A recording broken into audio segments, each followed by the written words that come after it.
What's up guys, welcome to Daily Refinement. In this video I'm going to talk about 6 things that really held me back from reaching my eBay goals, and hopefully you guys find value in these 6 restrictions that actually set me free. So please smash the like button, consider subscribing. Let's get into it. So I used to have 7,000 items in my main eBay store. Now I have 26,000 items in my eBay store, and I'm starting this new store from scratch. As you guys can see, it's been kind of slow the last few days because I don't have any money for the new store because I'm trying to do it starting with 0. So if you go into my payments, you'll see that all of the money, all $189 that I've had in net sales so far is on hold. I have to wait until the items show up. So if you go into your order section, scroll down to the shipping labels, if you're just getting started, pay attention to your tracking. So I have 7 orders in transit. And when they arrive, eBay will start releasing this money, and it's going to get pretty awesome because you guys will be able to watch me go out and buy items for this store. I haven't been doing that in my big store because in my big store I have suppliers, so I can just go, I can order whatever I want for the store. It's different than watching me start from scratch and just buy things one at a time. But again, you guys will watch me switch from buying things one at a time into buying bulk because I would much rather run a store than go look for items. So number 1, I now have a maximum number of listings. I never did that before. I was always thinking I'm just going to list as much as I can. List, but I don't do that anymore. In this small store, my goal is 10 items a day. Once this capital comes in, I probably will have enough money to buy 10 items every single day in about, I'd say, a month or 2. It's going to take me, I probably need $1,000 to $2,000 to be able to buy items every single day to go into the store. With the big store, my maximum goal is 240 items per day, Monday through Friday. That's 1,200 items a week. I'm 100% satisfied with that. I don't need to grow any bigger than that. Actually thinking about capping it to not working in my store more than 20 hours a week and listing 240 items a day has really helped me scale because I want to get done earlier and earlier and earlier in the day, and I think that should be a goal for you. Don't work on eBay all day long. Try to get done earlier and earlier and earlier. If you guys have been following me for a while, the last 3 years has been kind of a whirlwind. I had to plan a pretty big wedding. I got married. I moved in with my wife. I had not lived with her for the first 9 years of being with her. So moved in with her. That was a pretty big change. And then I had a baby 4 months ago. So my store is now 4 times bigger than when I was in that stage. So I went from 7,000 listings to 26,000 listings with way less time. Literally, like, I even have time to make YouTube videos almost every single day now. I have time to run my mentorship with Tech and Sports. Our Facebook group is the Resellers Podcast.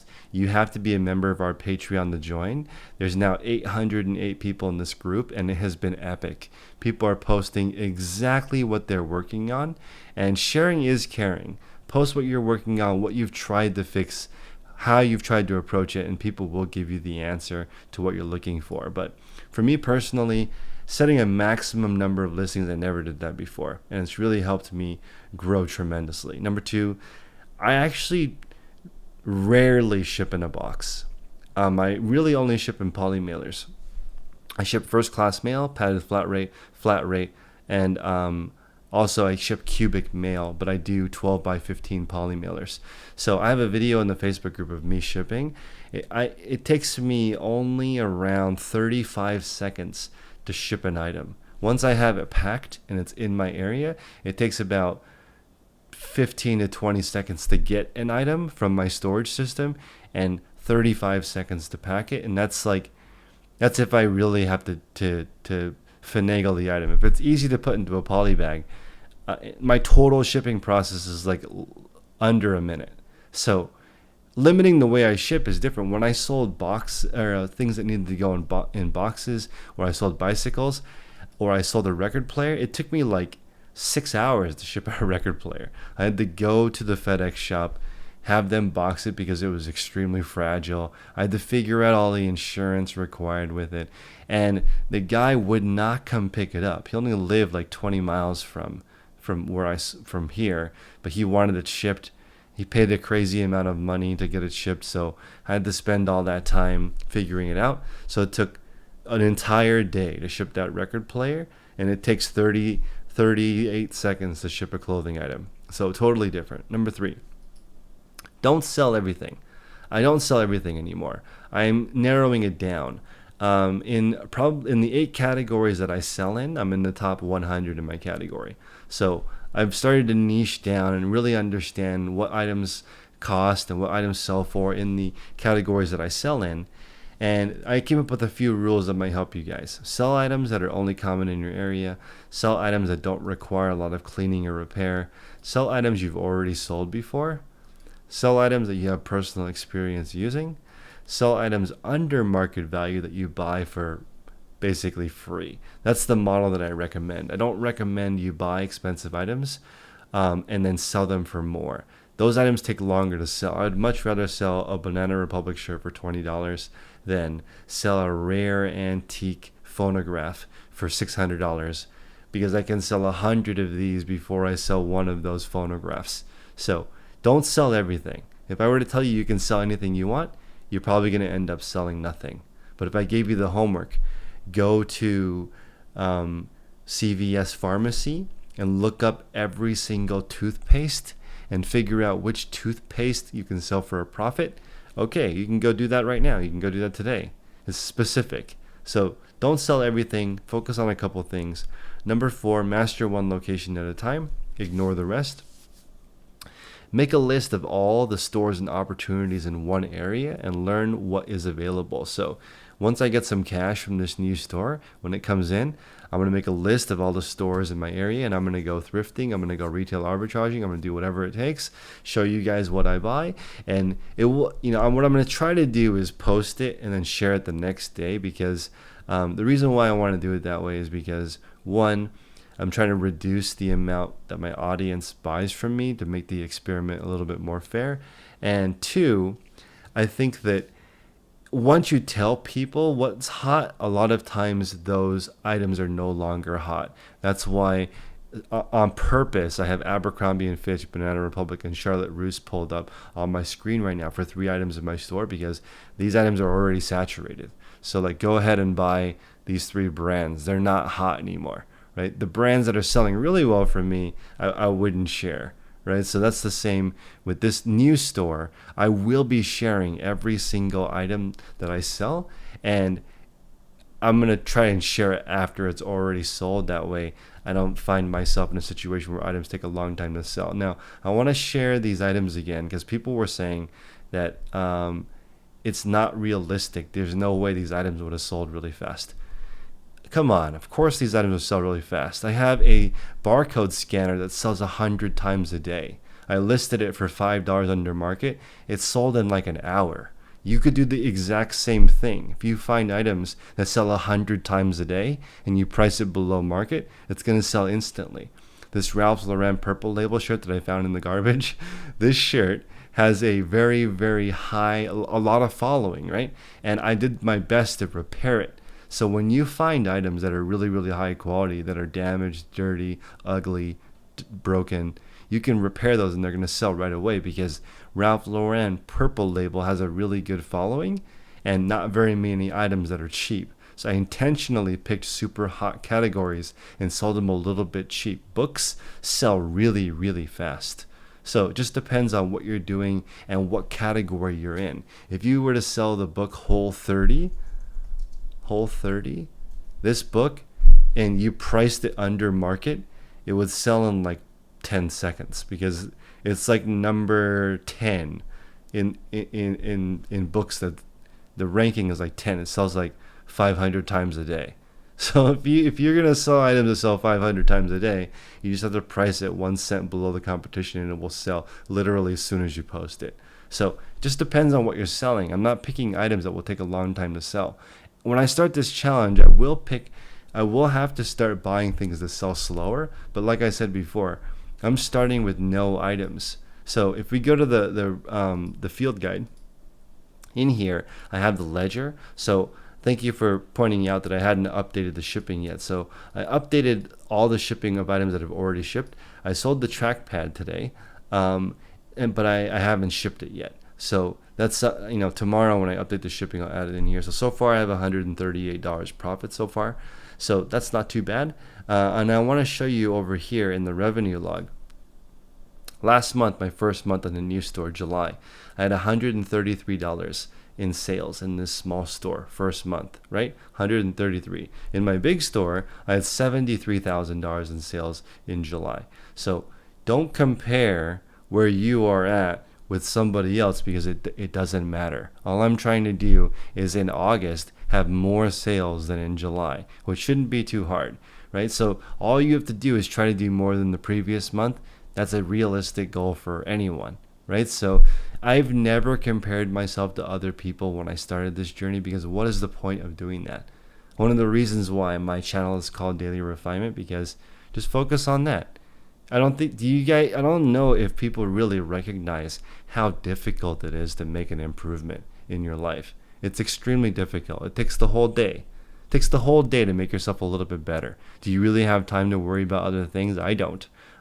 Trying to make a 1% improvement takes my full energy. So it's been interesting. As my stores get better, as my time management gets better, and you guys have been watching my channel, I'm more calm, I sleep more, I'm happier, I'm more relaxed, I'm less calm, I'm less triggered, now that all these things are slowly improving.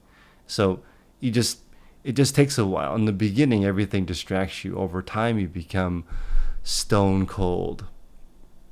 Number 5, limit your listing time and challenge yourself to end earlier and earlier and earlier every day. You got to have something to look forward to.